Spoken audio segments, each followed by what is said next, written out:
श्री शिवाय नमस्तुभ्यम। हर हर महादेव। दोस्तों 26 फरवरी का दिन सभी शिव भक्तों के लिए बहुत ही विशेष है, क्योंकि इस दिन है महाशिवरात्रि, जो कि वर्ष में सिर्फ और सिर्फ एक बार ही आती है। महाशिवरात्रि 26 फरवरी को पूरे भारतवर्ष में मनाई जाएगी। 26 फरवरी को सुबह महाशिवरात्रि का प्रारंभ होगा और 27 फरवरी को सुबह इसका समापन होगा। महाशिवरात्रि की पूजा में शाम की पूजा का, रात्रि की पूजा का विशेष महत्व होता है, इसलिए 26 फरवरी को ही महाशिवरात्रि का पर्व मनाया जाएगा। महाशिवरात्रि पर रात्रि भर भगवान शिव की पूजन अर्चन की जाती है।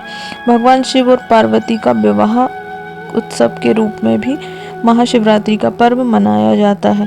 गुरुजी पंडित प्रदीप मिश्रा जी के अनुसार गुरुजी ने बताया था कथा में कि महाशिवरात्रि पर भगवान विष्णु और भगवान ब्रह्मा ने शिव जी का शिवलिंग का प्राकट्य किया था।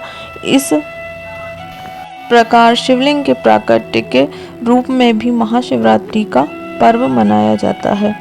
गुरुजी पंडित प्रदीप मिश्रा ने बहुत सारे महाशिवरात्रि पर करने के उपाय बताए हैं, जिसमें से कुछ उपाय हम आपको वीडियो के माध्यम से बता चुके हैं। इस वीडियो में भी हम आपको 2 उपाय बताने वाले हैं, तो वीडियो को अंत तक अवश्य देखें। बढ़ते हैं पहले उपाय की तरफ। इस उपाय को करने के लिए आपको 7 बेलपत्र और 1 कलश जल की आवश्यकता होती है। गुरुजी ने कहा है, यदि आपका कोई कार्य अटक रहा है, आपकी कोई मनोकामना पूर्ण नहीं हो रही है, आपके घर में धन संपदा की कमी है, तो आप इस उपाय को अवश्य करें। इस उपाय को करने से आपकी जो भी समस्या है वह अवश्य समाप्त होती है। आपको 7 बेलपत्र लेना है और उसकी बीच वाली पत्ती पे आपको ओम लिखना है। किसी भी चंदन से आप लिख सकते हैं। आपके पास अष्टगंध चंदन है तो आप इसका उपयोग भी कर सकते हैं। आपको बेलपत्र की बीच वाली पत्ती पर ओम लिख लेना है और आजू बाजू की 2 पत्तियां होती हैं, उस पर आपको एक एक बिंदी बना देनी है उसी चंदन से। 7 बेलपत्र में आपको बीच की पत्ती पर ओम लिख लेना है, आजू बाजू वाली पत्ती पे आपको एक एक चंदन की बिंदी बना लेनी है। आजू बाजू वाली जो पत्तियां हैं उस पर आपको चंदन की बिंदी लगाते समय भगवान गणेश, कार्तिकेय, माता पार्वती का ध्यान करना है और माता रिद्धि सिद्धि का भी आपको ध्यान करना है। फिर हमें यह 7 बेलपत्र शिवलिंग में माता अशोक सुंदरी के स्थान पर समर्पित कर देना है और शिवलिंग पर 1 कलश जल समर्पित कर देना है। और हमने जो 7 बेलपत्र समर्पित किए हैं उसमें से 1 बेलपत्र को उठाकर हमें अपने घर ले आना है और घर में कोई भी जो धार्मिक पुस्तक है, भगवान की पुस्तक है, चालीसा, रामायण, जो भी आपके घर में धार्मिक पुस्तक है, उसमें आपको वह बेलपत्र रख देना है।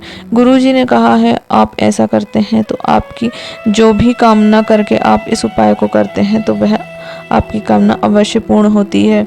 आपको इस बेलपत्र को वर्ष भर उसी पुस्तिका में रखना है और अगले वर्ष महाशिवरात्रि पर आप इसका विसर्जन कर सकते हैं। बढ़ते हैं अगले विशेष उपाय की तरफ। यदि आपके बच्चों का पढ़ाई में मन नहीं लगता है, बार बार पढ़ाई का बोलना पड़ता है, फिर भी बच्चे पढ़ने को तैयार नहीं होते हैं, परीक्षा में उनके अच्छे नंबर नहीं आते हैं, तो आप महाशिवरात्रि पर इस उपाय को अवश्य अपने बच्चों से करवाएं। इस उपाय को करने से बच्चों का मन पढ़ाई में लगता है और बच्चों के बुद्धि का विकास होता है। तो इस उपाय को सभी छोटे बच्चे, बड़े बच्चे सभी कर सकते हैं। जो भी पढ़ने वाले बच्चे हैं उन सभी बच्चों से इस उपाय को अवश्य कराएं। आपको 31 सरसों के फूल लेने हैं और भगवान शिव पर अवधूतेश्वर महादेव के नाम से बच्चों के द्वारा आपको वह फूल समर्पित कराने हैं। यदि छोटे बच्चे अवधूतेश्वर महादेव का नाम नहीं ले सकते हैं तो श्री शिवाय नमस्तुभ्यम, नमः शिवाय या कोई भी भगवान शिव का मंत्र बोलकर छोटे बच्चों से 31 सरसों के फूल शिवलिंग पर अवश्य समर्पित करवाएं। ऐसा करने से बच्चों का मन पढ़ाई की ओर बढ़ता है और उनके परीक्षा में अच्छे नंबर आते हैं। अपने मन से वह पढ़ाई करने के लिए बैठते हैं, को बार बार बोलने की ज़रूरत नहीं पड़ती है। तो इस महाशिवरात्रि पर यह सरल उपाय अपने अपने बच्चों से सभी कराएं। वीडियो में हमने 2 उपाय बताए हैं, आप अपने आवश्यकता अनुसार दोनों उपाय करें या आप एक उपाय भी कर सकते हैं, जो भी आपको लाभप्रद हो। वीडियो में दी गई जानकारी आपको उपयोगी और लाभप्रद लगे तो वीडियो को लाइक करें, शेयर करें। श्री शिवाय नमस्तुभ्यम। हर हर महादेव।